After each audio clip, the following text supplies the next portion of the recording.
Hi, it's me, Daphne, and welcome to my channel. In today's video, I'm going to be talking about the books that I read in January. I have 14 books and novellas to talk to you about today, and I am all ready for bed. I am cozy, comfy, warm, and snuggly. So let's dive into these books. The first book I read to start off the year was This Could Be Us by Kennedy Ryan. This is the second book in the Before I Let Go series. That's definitely not the name of the series, but that's the first book in the series. So this book is about Soledad, who is a mother of 3 daughters, and she's going through a separation with her husband for reasons. And it gets dramatic and all this stuff, and it's her romance is with a single dad of twin boys on the autism spectrum, and they are high need individuals. And it can be interesting to read these romances for characters in a different age range than we typically see. So the single dad, his sons are also in high school, so they're teenagers, so they're probably about 16 as well. That puts our main characters in that like 40s range. I did enjoy this book. I ended up giving it 4 stars. It's definitely romantic. It's steamy at times, but there's definitely a lot of like drama and feminism and like women empowerment. So it gives like women's fiction vibes as well. And in my mind, like women's fiction, in the sense that I'm using the term, is basically like a coming of age, but it's a grown woman and she's like finding herself, she's discovering new things, she's finding independence, her own strength, like that kind of journey for a grown woman. That's like how I envision what women's fiction is. That could be not the official definition, but that's the definition that I'm giving it. I'll be continuing the series, but honestly, I need to go back to Kennedy Ryan's backlist. She has so many series, and I own a couple of them that I want to prioritize this year, and I need to put them into my content calendar so I can get to them. So I have her Grip series on my Kindle, and I also have the When You Are Mine series. That's like the first book, I think. So yeah, I want to read those as well. Then I'll do the next 2 pretty quick. I read The Pitcher's Assistant by Jessa Kane. This is a silly, steamy, smutty romance by my fave, Jessa Kane. This one has the setup of a young woman who is a journalist and she loves baseball. It's something she used to do with her dad. She used to go to the games and stuff like that, and she just has such a passion for the sport, so she really wants to dive into like sports reporting. She's working under this other reporter man. He's kind of an a-hole, but like he's aight. He's a bit arrogant. He's like, we have to go into the men's locker room to interview these guys. And she's like, well, I don't want to be, seen as like a prude and not go. So she goes in. She sees a lot of naked dudes. And the pitcher, who's this like really, I don't know if like reclusive is the right word, but he keeps to himself. People don't know that much about him. He's like holding great records. Like he's a great player, but people don't know his background, and he just doesn't give interviews. Her boss is trying to interview him, and the pitcher sees the main girl character, and he's obviously immediately infatuated in love and wants her. So he like takes her and is basically like, you're not gonna be a reporter anymore, you're gonna be my assistant. That way he could just like have her around, but she's like, no. I wanna keep my independence. I wanna be a reporter. She thinks she needs to like get the story out of him, and he agrees to tell his story if she like is with him, and I don't know. It's just a steamy fun time. It's just a random setup, okay? A lot of the Jessa Kane books have these like silly setups to get to like the steamy bits, but it's fun. So I ended up giving this one a solid 3 stars. And then I read The Loner's Lady by Jessa Kane, and this one was really fun. It's one where like daddy kink kind of makes sense, but I don't even remember if they did daddy kink that much in it. So this one is between Lissa and John. So Lissa has a best friend, don't remember his name, we'll call him Simon.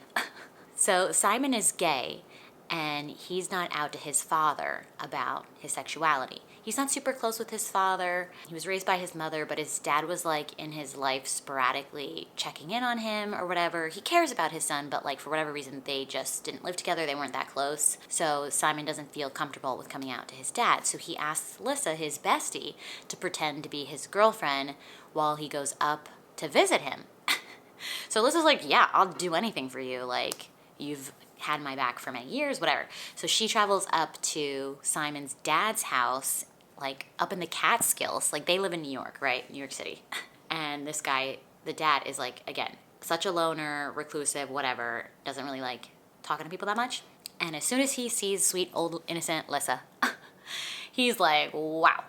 She's also had some like trauma. She's been like, I don't know if she was like assaulted or something, but she's scared of men. But for whatever reason, she feels safe around John. Obviously, he's a much older man, but they just have an instant connection. But she feels like this obligation to keep up the lie about being Simon's girlfriend. Turns out Simon can obviously see the connection between the two of them, and he finds a way to like disappear so that they can have time alone together, like John and Lissa. And it's just a silly, fun time. Okay, it's just a silly, fun time, and I gave it 3.5 stars. Next, I picked up Ghost Wall by Sarah Moss. This was for my New York City book club. It's a shorter book. It's very strange. So this book takes place in England. We have our main character, Sylvie, who is a teenager. You find her going through this like reenactment kind of thing, we'll call it, with her father and mother, a professor, and these college students. They're like trying to live as if they're from the early British occupants. I don't even really know what time period it's supposed to be, but it's like when people lived in like straw houses, wore moccasins, had to hunt for all their food, like that era. And her dad is like really into it, but it's supposed to be like a horror thriller moment. I listened to this via audio for the most part. I think it was okay. It's a bit odd, like things are like slowly revealed to you about the dynamic between Sylvie and her father, and like why he's so obsessed with like this time period, and he like takes things really seriously. And then the group is like trying to reenact some kind of like sacrifice kind of thing, and they want to use Sylvie, and it gets kind of dark. Not my favorite thing I've ever read. I think I was frustrated because Sylvie is definitely like an abused character, and she makes decisions that frustrate me because I'm like, girl, people are trying to help you. Let them help you. Why are you letting your abuser continue to abuse you? You know?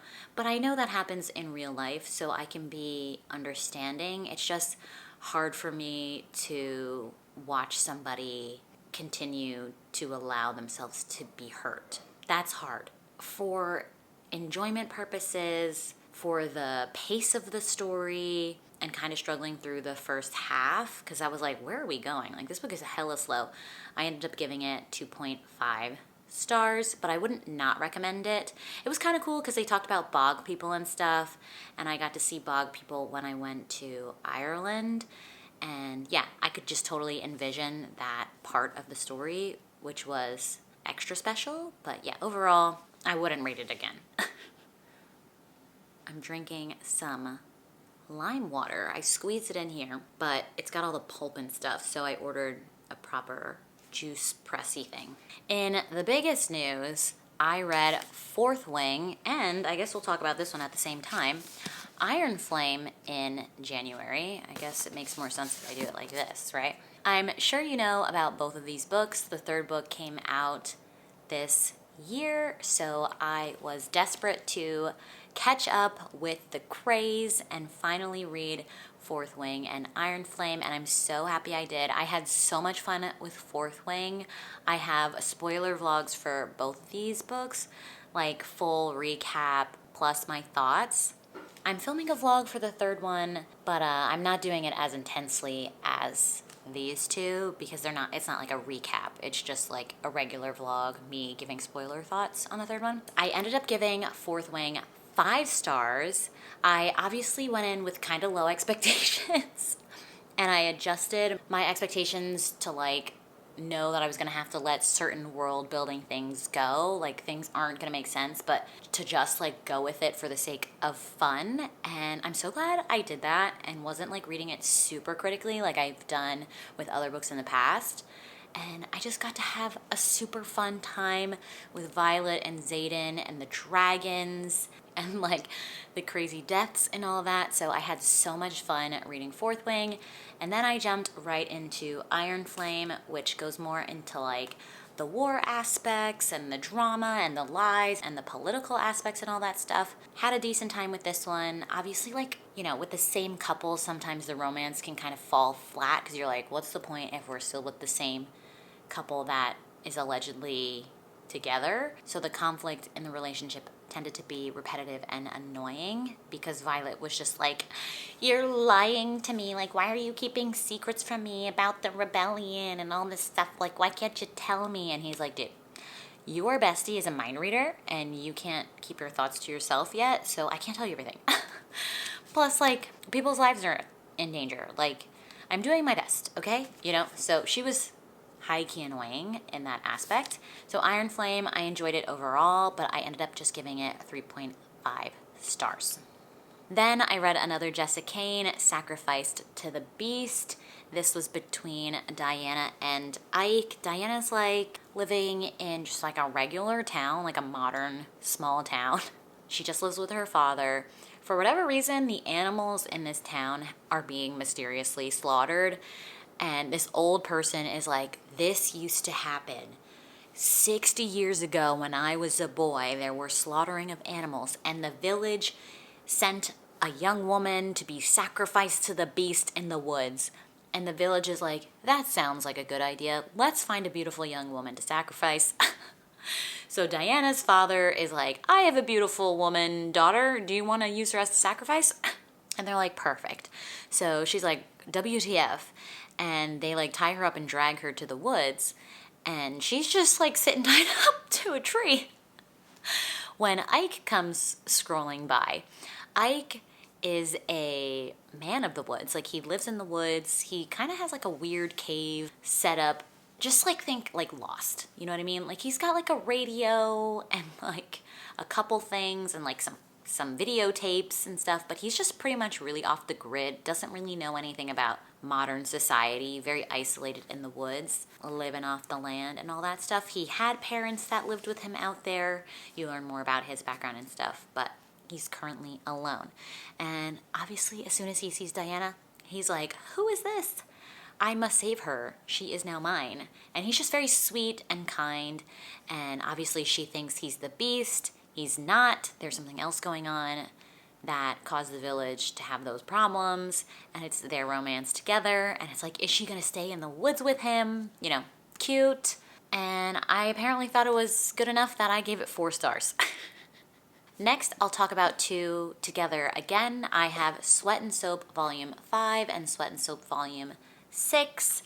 I've really been enjoying this series. I always give them 5 stars, at least at this point. I don't think I've rated them anything besides 5 stars.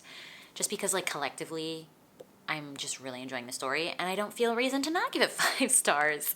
So in this one, in Volume 5, I'm pretty sure the male guy gets to meet her parents. They had, like, moved in together and all this stuff. Like, they're just progressing their relationship so much. It's so cute.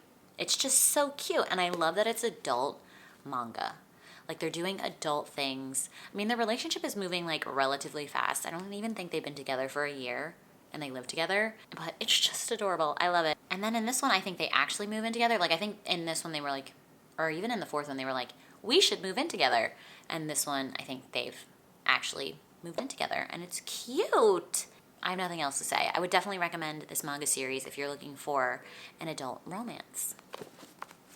And then in exciting news, I finally finished the Chestnut Spring series by Elsie Silver by completing Hopeless in January. This one was between Bailey and Bo. Bo is one of the brothers. He like worked in the military. He was like a very important person in the military. He got injured because he went back to save like an in-field reporter guy that was like left in enemy territory. Nothing crazy for the injury. He had like severe burns to his feet, which is just like a very specific injury.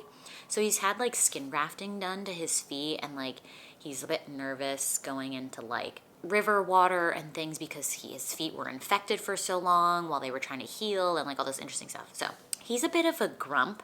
He was never grumpy before, but like after he's come back and he's lost kind of this big part of his identity with no longer being in the military, he's just a bit lost and a lot grumpier these days. He finds himself going to the local bar and sees Bailey, who is the bartender. Now, Bailey is from a family in town who has a terrible reputation. Her father is a piece of shit, and her multiple brothers are like doing illegal stuff all the time, causing chaos in the town. So her last name just has like a bad reputation, even though she's never done anything wrong. Like she's literally just trying to keep her head down and do everything right and just like get by and make money so she can get out of the town, because her family is making it miserable to be there because nobody in the town respects her. Like they treat her just as poorly as the brothers because they think she's a bad person, even though she's not. So Bo sees this and decides, why am I winded? I'm just speaking so fast.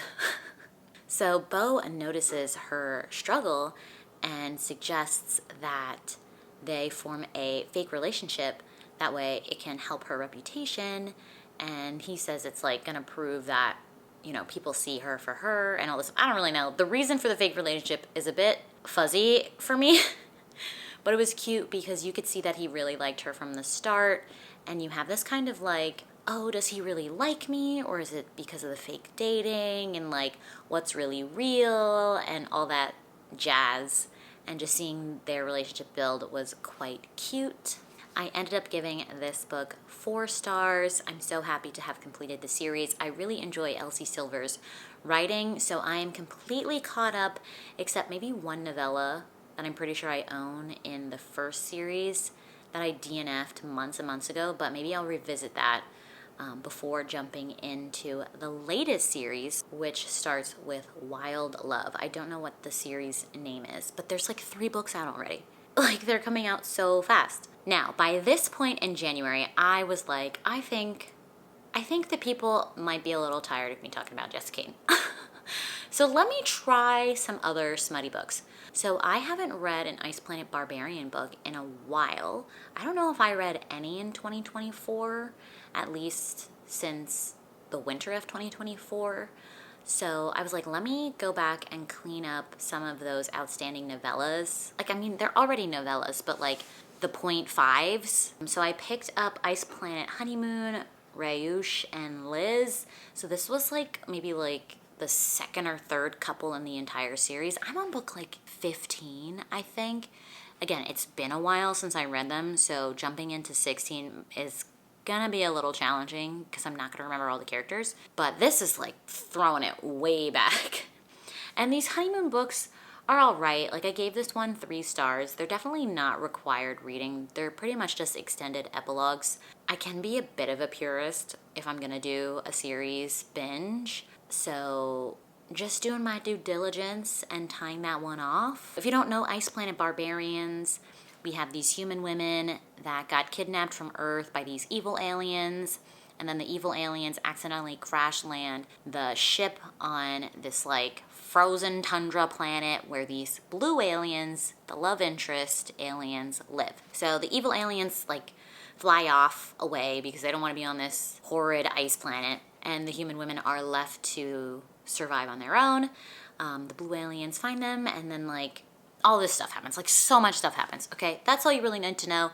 There's like mated bonds and special body parts and tails and horns and just, yep, it's just a fun time. So I should really clean up those 0.5 books so I can continue on in the Ruby Dixon universe, because I really kind of left it to the wayside for a while. I think I got a bit overwhelmed because I was trying to figure out like how to track my reading of the entire series and like organize it, and I just was like, wow, this is a lot of frickin' books. So yeah, gotta get back to that.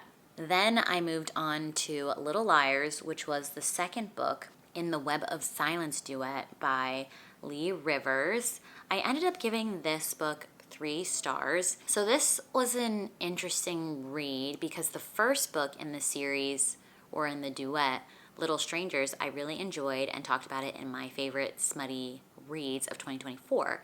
However, Little Liars, for whatever reason, kind of rehashed a lot of what happened in the first book, but like from a different POV, but then also skipped a bunch of like some of my favorite scenes in the first one. So I was like, okay. The first book also left on like a major cliffhanger that I was just waiting to happen in the second book, but like it was taking a long time to get to that point for some reason. So it was like where book 1 left off didn't come up until nearly 70% of the way through the book, which I found disorienting. Just like the timeline of the book was very odd. Like the stakes were a little strange to me because I knew this cliffhanger thing was coming. And I was like, why is it taking so long? I think I would have been very content if I had just left it at Little Strangers and just ignored the cliffhanger. Like Little Liars was fine, but it didn't add like enough to the duet for me personally. Like it was fine. So then continuing the month on some more steamy reads, I tried a new author and picked up Possessive Stepbrother by Lena Little. Unfortunately, this one didn't work and I ended up giving it 2 stars. Okay, so I think my main issue with this one, like I'm trying to like remember what this one was about, is I just didn't super vibe with the writing style. We have a man who is kind of like running an apartment complex, I guess, and his stepsister shows up on his doorstep needing a place to live because her mom kicked her out or something. They've never met before. He's instantly attracted to her. It takes place around Halloween, so like if you need a Halloween book later this year to like do a readathon or something, like this could be an option, even though it doesn't scream Halloween on the title or the cover, but it does. And it like is relevant in the story. And like weird things were happening with like a serial killer on the loose that just like was out of nowhere. Yeah, I don't know. I tried something new. Okay, I tried something new and it just didn't work. That's it. The last book I read in January was called Stalking His Prey by Jenna Rose. I gave this one 3 stars. This one was a wee bit wild. Just a wee bit wild. Okay, so in this one we have Penelope and Hawk, and to be honest, like a lot of the times with these stalking ones, you're like, oh my god, he's so obsessed with her, like he wants her, like he's kind of stalking her, like it's kind of hot, but kind of weird, obviously, because he's stalking. But in this one, the way he was stalking her in the beginning, I was like truly kind of scared. I'm like, why are you so scary? Like his stalking wasn't cute. It wasn't cute. I was like truly worried. I was like, are you actually a dangerous person? You know? So the book kind of starts out with her being stalked by him, and then she goes to one of her favorite hiking trails and he's following her and he like pulls out rope and like a mask and a bag from his trunk while he's following her, and I was like, I'm so scared for her. And she like takes a break on her hike and she looks over her shoulder and she sees a shirtless man with a mask standing there. And she's like, WTF, and tries to run away, and he catches her, and it's their romance, and like somehow the author makes it work. She kind of makes it work. You learn more things, like they do a little bit of a flashback moment that kind of explains stuff. Hawk was kind of scary, but also he was like kind of cute, I guess. But also, like, it's very bizarre. Like, with these, like, crazy situation novellas, like, obviously, like, it's so unrealistic, but it's just, like, a fantasy. It's just a smutty fantasy. I gave it 3 stars. Solid, ridiculous, but, like, steamy and fun. So those are all the books that I read in January. I hope you enjoyed this video. If you did, please feel free to leave it a thumbs up and subscribe down below if you haven't already. I would greatly appreciate it, and obviously it helps out my channel. And I will catch you in another video. Bye!